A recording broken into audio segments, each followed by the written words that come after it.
بسم اللہ الرحمن الرحیم نحمدہ نصلی علی رسولہ الکریم اما بعد۔ محترم ناظرین کرام، ایک صاحبہ ہے سامیہ ملک، انہوں نے سوال کیا ہے: السلام علیکم مفتی صاحب، کیا بوئے کا روزین نام رکھ سکتے ہیں اور روزین کے میننگ کیا ہیں؟ وعلیکم السلام ورحمۃ اللہ وبرکاتہ۔ دیکھیے، جو لفظ آپ نے پوچھا ہے روزین، روزین کے جو معنی آتے ہیں وہ آتے ہیں سنجیدہ، باوقار۔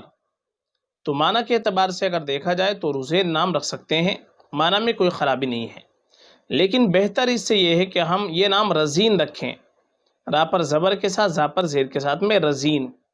رزین کے معنی بھی یہی آتے ہیں، سنجیدہ، باوقار۔ البتہ رزین نام کے ایک مشہور محدث گزرے ہیں، اور الاصابہ فی تمیز صحابہ کے اندر یہ رزین صحابی کا نام بھی دے رکھا ہے۔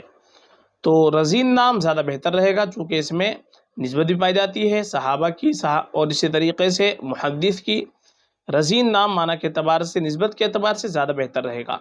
باقی روزین نام رکھنا چاہے تو معنی کے اعتبار سے روزین نام بھی رکھ سکتے ہیں، روزین نام میں بھی کوئی خرابی نہیں ہے، اور زیادہ بہتر ہمارے لیے یہی ہوتا ہے کہ ہم اپنے بچوں کا نام رکھیں تو انبیاء کرام علیہ الصلوۃ والسلام کے ناموں پر، صحابہ رضی اللہ عنہم اجمعین کے ناموں پر، جو نیک لوگ گزرے ہیں ان کے ناموں پر نام رکھنے کی کوشش کرے۔ ماں باپ کے اوپر اولاد کا سب سے پہلا حق یہی ہوتا ہے کہ ماں باپ اپنے بچوں کا اچھا نام رکھیں، اچھی نسبت سے نام رکھیں۔